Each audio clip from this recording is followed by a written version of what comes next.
Ya, Assalamualaikum warahmatullahi wabarakatuh.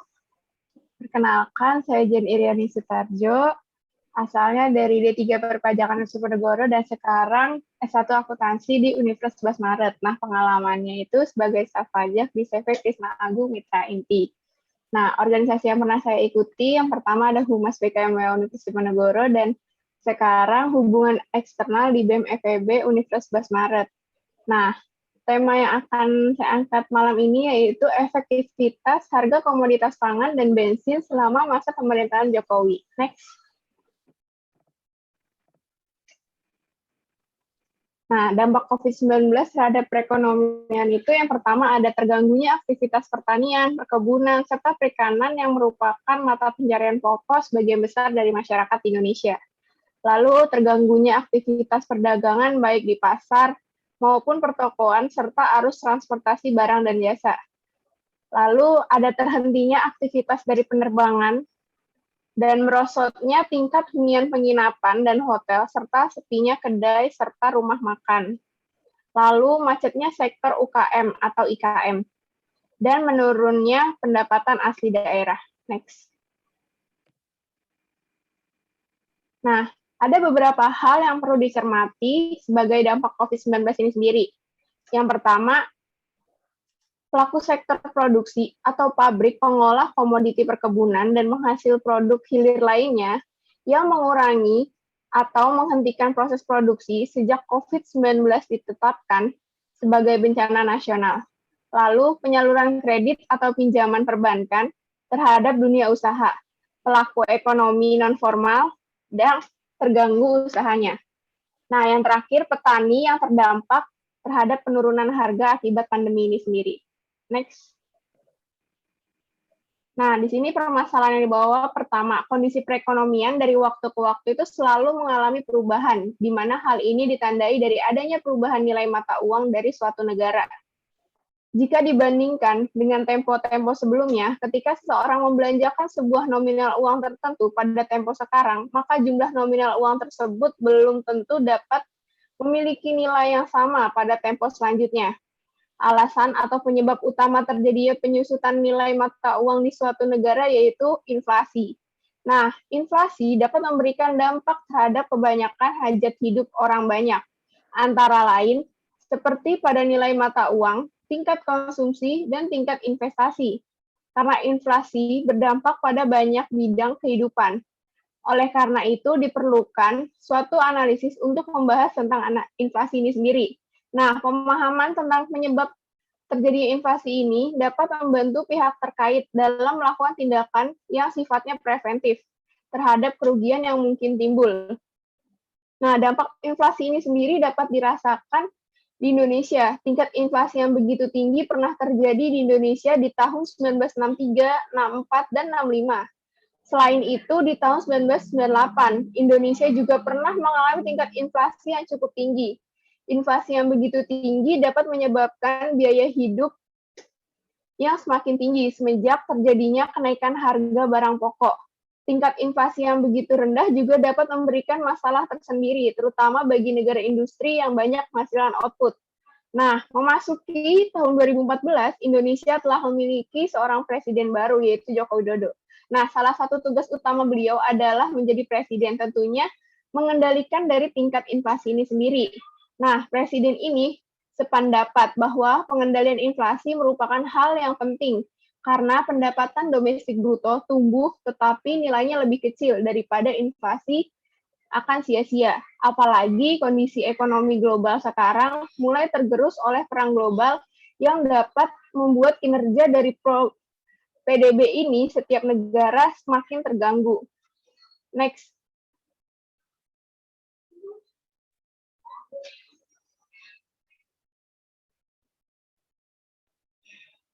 Nah, tren peningkatan inflasi ini terus mengalami penurunan dari Desember 2014 sampai dengan Desember 2018. Nah, kebijakan price control atau pengendalian harga merupakan salah satu kebijakan yang dapat dilakukan dalam pengendalian di tingkat inflasi ini sendiri. Perubahan harga pada komoditas pangan yang mempengaruhi tingkat inflasi seperti yang terjadi di Serbia dan di Amerika Serikat serta di Indonesia, dan harga pada komoditas pangan ini dianggap penting dalam mempengaruhi inflasi, karena dengan semakin mahalnya harga, maka dapat menciptakan inflasi itu sendiri. Nah, berdasarkan surat keputusan Menteri Perdagangan dan Perindustrian nomor 115, yang dimasukkan sebagai barang kebutuhan pokok adalah beras, gula pasir, minyak goreng, mentega, daging sapi, daging ayam, telur ayam, susu, jagung, minyak tanah, cabai, dan garam beriodium. Dengan demikian, jika adanya perubahan harga pada komoditas tersebut, maka dapat memungkinkan terjadinya inflasi. Nah, di sini terjadi peningkatan harga bensin yang dapat menyebabkan kenaikan biaya input atau biaya produksi yang akhirnya dapat membuat harga kebutuhan pokok turut naik. Inflasi akan dapat naik jika hal tersebut berdampak secara terus-menerus. Dengan demikian, fluktuasi dari inflasi ini dapat terjadi karena adanya perubahan harga pangan yang dapat terdiri dari beras, cabai, dan daging ayam, maupun harga bensin premium. Nah, alasannya ada di gambar yang pertama ini, yang A. Nah, inflasi dapat mempengaruhi kesejahteraan masyarakat suatu negara maupun banyak aspek kehidupan, sehingga diperlukan tolak ukur yang dapat menjelaskan penyebab inflasi. Kemudian, apakah perjanjian pengendalian harga selama masa pemerintahan Jokowi ini dapat efektif dalam mengatasi inflasi yang terjadi? Selain itu, seberapa besar pengaruh kebijakan pengendalian harga pada komoditas pangan dan bensin selama pemerintahan Jokowi dalam mengatasi inflasi? Kebanyakan pengaruh dari harga pangan atau harga bensin terhadap inflasi, tetapi tidak bersama pengaruh dari harga komoditas pangan dan harga bensin terhadap perubahan inflasinya itu sendiri. Lalu di gambar yang kedua atau yang B ini, harga beras dapat direspon oleh inflasi secara positif selama masa pemerintahannya ini. Mereka menemukan inflasi dapat terjadi karena adanya kenaikan harga pada komoditas beras. Fenomena yang menunjukkan bahwa harga beras merupakan barang inelastis, dianggap sebagai kebutuhan pokok. Sehingga ketika adanya kenaikan harga beras, maka masyarakat di Indonesia tetap harus membelinya, yang akhirnya akan berdampak terhadap kenaikan inflasi. Lalu di gambar yang ketiga itu, peningkatan harga ayam sebesar 22,4% dapat menyebabkan kenaikan inflasi umumnya sebesar 0,4%. Nah, kenaikan ini dapat menciptakan inflasi semasa Presiden Jokowi ini di periode yang pertama kemarin. Lalu, respon inflasi ini terhadap harga daging ayam berada di kisaran 0,067%, yang artinya ketika harga daging ayam naik sekitar 1%, maka inflasi akan turut naik sebesar 0,67% ini sendiri. Nah, lalu di gambar yang C, atau yang ketiga ini, respon inflasi selama periode pertama di pemerintahan ini berada pada kisaran 0,127, yang artinya ketika harga cabai merah naik 1%, maka inflasinya itu naik sekitar 0,127% pada negara-negara di kawasan Afrika Barat, dan hasilnya adalah negara di kawasan Afrika Barat akan mengalami peningkatan inflasi ketika harga cabai ini melonjak. Nah, di gambar yang terakhir, di gambar yang D, menunjukkan bahwa harga bensin premium memberikan respon secara positif terhadap fluktuasi inflasi di periode pemerintahan ini. Nah, di Afrika Selatan menemukan hal yang sama. Harga bensin ini dianggap terkait dengan biaya produksi, sehingga ketika harga bensin naik, maka biaya produksi juga naik, yang akhirnya harga bahan pokok akan turut naik, walaupun inflasi merespon secara negatif terhadap harga bensin ini. Namun di periode selanjutnya dengan keseimbangan jangka panjang inflasi ini merespon secara positif perubahan yang terjadi sekitar 0,07%. Artinya ketika harga bensin naik 1%, maka inflasi juga naik 0,07%. Next.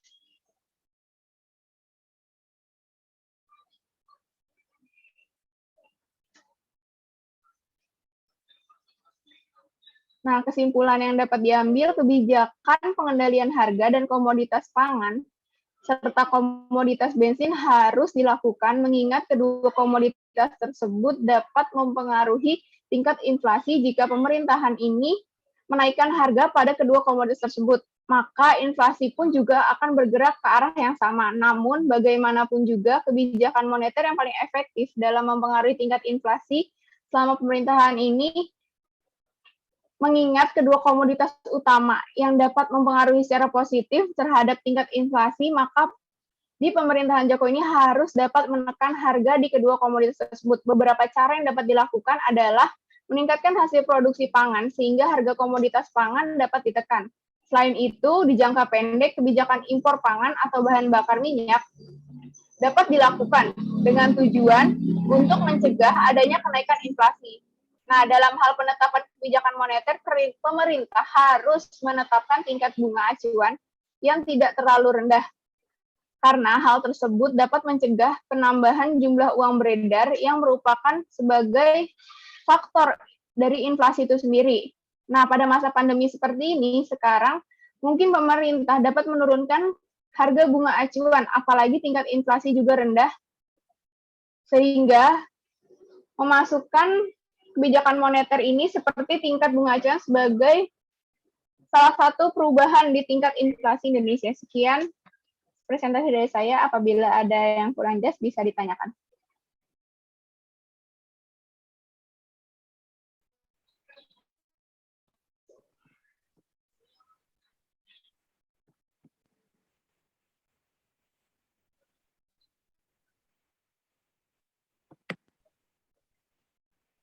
Oke, siap. Ada pertanyaan tiga pertanyaan nih dari Mas Aldi, Yesi, sama Mbak Sean. Yang pertama Resen, Mas Aldi. Mas Aldi bisa menyampaikan pertanyaannya. Terima kasih Mbak Jen atas presentasinya. Saya izin bertanya, sasaran dan pengendalian yang dapat dilakukan dalam menekan laju inflasi yang terjadi di harga komoditas pangan dan bensin itu seperti apa ya Mbak ya? Terima kasih. Oke, terima kasih Mas Aldi atas pertanyaannya. Saya tampung dulu ya. Nah, selanjutnya Mbak Desi. Baik, terima kasih sebelumnya atas penjelasan dari webinar kali ini. Izin bertanya, ini tadi kan dibahas mengenai efektivitas di harga komoditas pangan terhadap tingkat inflasi. Nah, yang ingin saya tanyakan adalah ada yang namanya inflasi dan deflasi ya Mbak ya. Nah, lalu mana di antara keduanya yang lebih bahaya ketika terjadi di negara kita Indonesia? Terima kasih. Oke, terima kasih Mbak Yesi atas pertanyaannya. Selanjutnya ke Mbak Sean. Iya, selamat malam. Apakah suara saya terdengar? Iya, masuk, Sean. Ya. Oke. Terima kasih Mbak Jen buat penjelasannya.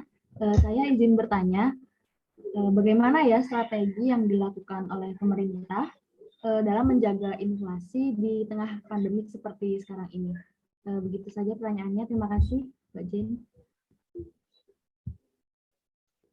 Oke, siap. Terima kasih, Mbak Sian. Ini ada Mbak Laila Fitriana yang raise. Gimana, Mbak, pertanyaannya? Ya, Mbak, aku mau tanya, Mbak, gimana sih sasaran dan pengendalian yang dapat dilakukan dalam menekan laju inflasi yang terjadi di harga komoditas pangan dan bensin? Ya, makasih, Mbak. Oke, siap. Terima kasih atas pertanyaannya, Laila. Nah, di sini saya akan menjawab pertanyaan tadi dari Mas Aldi sama Mbak Laila itu hampir sama. Kenapa sasaran dan pengendalian yang dapat dilakukan dalam menekan laju inflasi di harga itu?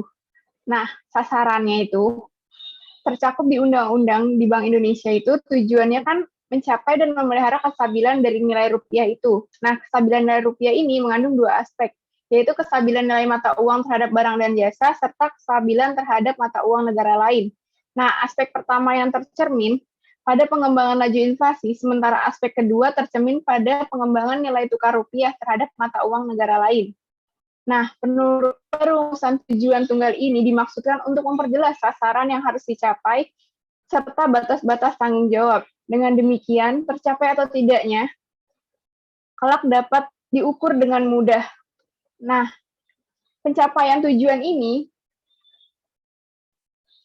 berhubung dengan pertumbuhan dari ekonomi itu sendiri. dan pengendalian dari inflasi yang perlu diselaraskan untuk mencapai hasil yang optimal dan berkesinambungan dalam jangka panjang.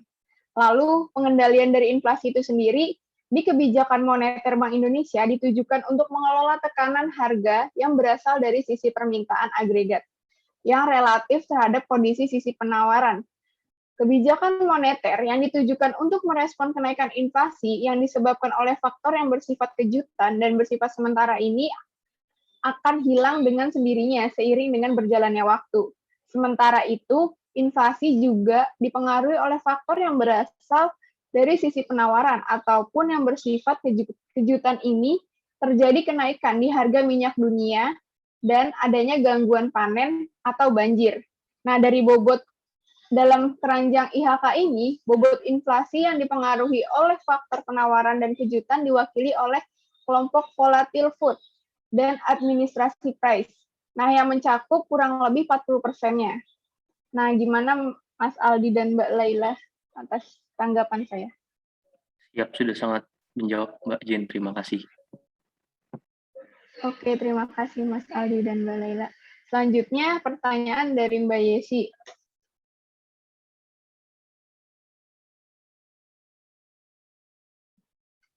Nah, tadi Mbak Yesi bertanya, gimana sih perbedaan dari inflasi dan deflasi itu sendiri dan lebih bahaya mana? Nah, inflasi itu menurut BPS kan kecenderungan dari naiknya harga barang dan jasa yang pada umumnya berlangsung secara terus-menerus. Jika harga barang dan jasa di dalam negeri meningkat, maka inflasi mengalami kenaikan. Nah, naiknya harga barang dan jasa ini menyebabkan turunnya nilai uang. Dengan demikian, inflasi juga diartikan sebagai penurunan nilai uang terhadap nilai barang yang secara umum. Nah, deflasi itu apa sih? Nah, deflasi itu jika inflasi adalah kecenderungan nilai harga barang dan jasa yang umumnya berlangsung secara terus-menerus, deflasi ini kebalikannya. Deflasi berbeda dengan inflasi, di mana di inflasi itu menunjukkan penurunan harga dari periode sebelumnya, namun masih di angka positif, tapi deflasi ini penyebabnya itu karena penawaran lebih banyak dari permintaannya, yang bisa disebabkan karena perkembangan teknologi, peningkatan produktivitas, penemuan sumber daya baru, serta penurunan permintaan. Lalu penurunan aktivitas ekonomi karena kondisi eksternal seperti krisis global, pandemi, dan lain-lain. Yang ketiga, jumlah uang yang beredar lebih sedikit untuk membeli barang dan jasa membuat masyarakat ini menahan konsumsinya. Untuk mendorong konsumsi tersebut, perusahaan akan menurunkan harga barang dan jasa yang dijualnya. Nah, lalu antara inflasi dan deflasi ini mana sih yang lebih berbahaya? Nah, baik inflasi maupun deflasi, keduanya bisa membahayakan tingkat tertentu. Inflasi yang masih berada di tingkat normal, sekitar 2-3% yang masih bisa dikontrol dan diikuti oleh kenaikan upah bisa mendorong daya beli konsumsi dan investasi yang bisa menyebabkan pertumbuhan ekonomi yang positif. Namun, jika lebih tinggi dan tidak diimbangi dengan kenaikan upah, maka standar kehidupan masyarakat bisa menurun drastis karena mereka tidak bisa memenuhi tingkat hidup sehari-harinya. Harga barang dan jasa yang semakin mahal membuat nilai real simpanan masyarakat di bank menjadi lebih rendah karena daya belinya juga berkurang. Masyarakat menjadi enggan menabung sehingga perbankan mengalami kebangkrutan pajak yang dibayarkan menurun, pada akhirnya berefek pada berkurangnya pendapatan pemerintah yang digunakan untuk memenuhi operasional itu sendiri. Nah, begitu pula dengan deflasi. Deflasi dalam jangka pendek ini bisa mendorong konsumsi karena harga barang dan jasa menjadi lebih murah. Selain itu, tingkat menabungnya juga jadi bertambah karena berkurangnya biaya hidup pada akhirnya meningkatkan pertumbuhan ekonomi sendiri. Namun, jika penurunannya cepat dan terjadi jangka panjang, maka bisa menjadi pertanda adanya kontraksi ekonomi yang bisa menyebabkan resesi atau bahkan depresi dari ekonomi sendiri. Nah, inflasi dan deflasi ini yang berlebihan memang sangat merugikan. Oleh karena itu, pemerintah dan bank sentral di setiap negara termasuk di Indonesia tentu akan melakukan upaya pencegahan melalui kebijakan moneternya. Krisis ekonomi sudah dilalui sebelumnya, bisa dijadikan pembelajaran agar tidak terulang lagi. Nah, sekian dari tanggapan saya. Gimana Mbak Yesi? Baik, terima kasih atas tanggapannya, Mbak. Sangat jelas. Oke, siap. Terima kasih. Selanjutnya ke pertanyaan terakhir dari Mbak Sean. Strategi apa sih yang dilakukan pemerintah dalam menjaga inflasi di tengah pandemi? Nah, strategi yang dapat dilakukan pertama yaitu keterjangkauan harga. Pemerintah memberikan stimulus bantuan sosial dengan operasi pasar, kebijakan harga eceran tertinggi, dan harga acuan untuk bahan pangan.